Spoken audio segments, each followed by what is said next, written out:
In the last 6 months, Canadian news feeds and YouTube have been flooded with crypto scam stories. Phishing, rug pulls, fake exchanges, all targeting Canadian investors. And now, with the 2025 tax season creeping up, the question I'm hearing again is, can I claim these losses on my tax return? Well, I've reviewed the CRA's latest crypto guidance, recent court rulings, and even real life scam cases so you don't waste time chasing write offs that won't fly. Hi, I'm Charlene Tessier, your Canadian crypto tax expert.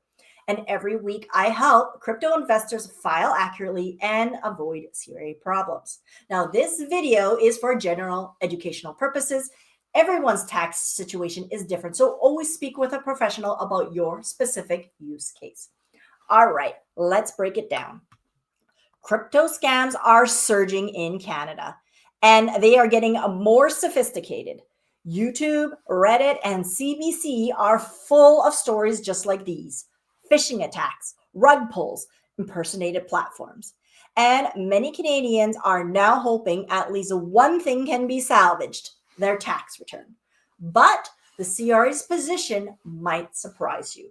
So let's start with the biggest myth I hear every tax season. I lost money in a crypto scam, so I can write off those losses on my taxes, right? Well, let's take a look at Eric.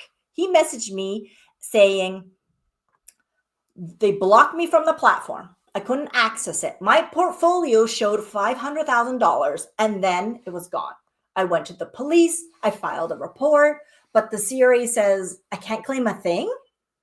Or Janet, who asked me, I had lost nearly half of my ETH in a Uniswap scam, and I tried everything to recover it, but at least I can write it off, right? Or Sally, the app let me withdraw $1,000, so I trusted it. It looked totally legit. Then I put in 25,000 and I lost it all. The CRA says it's not deductible. Is that true? These stories are so heartbreaking, but CRA's position is clear. Crypto is a high risk activity. If you participate, you do so at your own risk. And scam losses, not deductible, even with police reports, screenshots, or blockchain proof.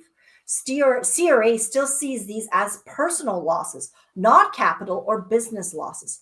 Now, you might be wondering, if scams aren't claimable, is there any kind of loss that I could possibly claim? Yes, there is possibly. And so let's talk about collapse exchanges. And in 2024, one of the most common write-offs I handled for my clients was the Celsius network bankruptcy. This is because Celsius went through a formal bankruptcy process and the documentation was clear. CRA accepted those losses as capital losses. In fact, it was the first well-documented case in my experience since I've been working in crypto since 2012. But what about other collapse exchanges? Well, we all know the story of Quadriga CX. But what you don't know is that on December 2025, something big happened. A Canadian taxpayer who had lost Bitcoin valued at about $500,000 in 2017 on the Quadriga exchange, she decided to file for losses that tax year. And what happened? The CRA denied it. And so she decided to take the CRA to court. And after years of battling, she finally won December 2025, but only because she was able to prove she was operating a business. The judge ruled her activity was a legitimate business, not casual investing. And so her losses were treated as non-capital business loss, which meant she could offset the loss against all her income. So how much was this loss valued at in 2025?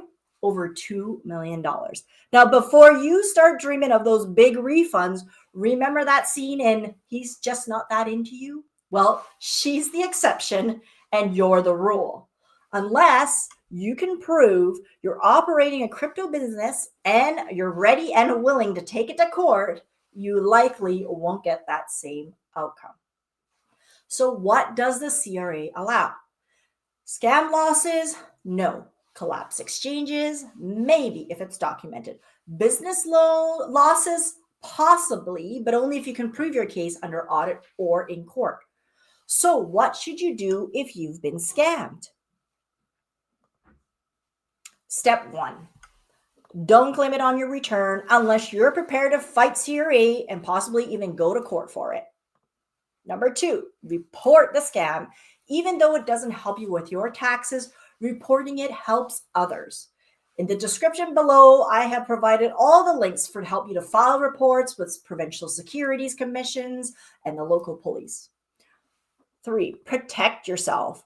These scams are really evolving fast and getting really sophisticated. Double check those domains. Never act on unsolicited emails, and always verify if a platform is authorized to operate in Canada.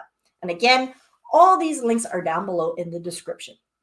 Now, one last thing. These scams are getting real slick and really smart. Many victims were lured in by being allowed to withdraw small amounts first. Then they deposit more, building their trust, only to find soon that the account becomes locked and they've lost all their money. Also, be wary even of known platforms. For example, ShakePay recently warned that near identical phishing emails have been impersonating them. Crypto scams are so devastating. And if you've lost money, I am really, truly sorry. Let's make sure you don't lose more trying to chase write offs that the CRA doesn't allow. And this is why I've actually put together a free guide for you that's going to save you hours of guesswork. And inside of my guide, you're going to find what the CRA actually allows when it comes to scam losses, where to report crypto fraud. Yes, even if it's already too late, and links to the CRA sources, enforcement tools, and all the platforms you can trust. This is the resource I wish every client had before they emailed me. So grab it below and get everything in one place so you can stop stressing and start filing with confidence. Till next time, I'm Charlene Tessier. Here's to more crypto profits minus the tax stress.